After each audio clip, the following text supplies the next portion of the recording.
آج ایک دفعہ پھر سے جب علیمہ خانم کا عمران خان صاحب کے ساتھ ملاقات کا دن ہے تو پھر دوسری دفعہ بھی الیمین گنڈاپور جو کہ کل بھی اڈیالہ جیل اپنے صوبائی کابینہ سمیت تشریف لائے تھے، آج پھر علیمہ خانم کے ملاقات کے دن الیمین گنڈاپور جو ہے وہ اپنی صوبائی کابینہ کے ساتھ اڈیالہ جیل کی طرف آ چکے ہیں۔ تو اس سے واضح ہوتا ہے کہ الیمین گنڈاپور نے جو قدم اٹھائے یقیناً پاکستان تحریک انصاف کے جو کارکنان یا سوشل میڈیا پہ جو غصے بھرے انداز میں گنڈاپور سے سوال کرتے تھے، یقیناً یہ اس غصے کو ٹھنڈا کر دے گا، کیونکہ یہ الیمین گنڈاپور سے جتنے بھی اختلافات بحیثیت کارکنان کے ہیں یہ کسی کے ذاتی اختلافات نہیں، بلکہ یہ اختلافات صرف اس لیے ہے اور یہ سوال بھی اس لیے کرتے ہیں کہ گنڈاپور عمران خان صاحب کے احکامات پہ عمل نہیں کر رہا تھا۔ جب گنڈاپور عمران خان صاحب کے احکامات پہ عمل کریں گے تو پھر یہ پوری کی پوری سوشل میڈیا، یہ پورے پاکستان تحریک انصاف کے کارکنان گنڈاپور کے شانہ بشانہ کھڑے ہوں گے اور گنڈاپور کے ساتھ کھڑے ہوں گے۔ تو اس لیے گنڈاپور سے یہی التجا ہے کہ آپ عمران خان صاحب کے سب سے پہلے آپ ان سے ملاقات کریں اور اس کے بعد جو احکامات عمران خان صاحب آپ کو دیتے ہیں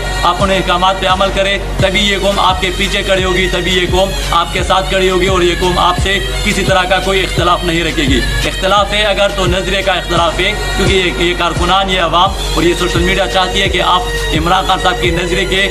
ساتھ کھڑے ہو، آپ عمران خان صاحب کے نظریے پہ چلتے ہوئے اقدامات اٹھائے اور یہ پوری کی پوری قوم آپ کے شانہ بشانہ کھڑی ہو۔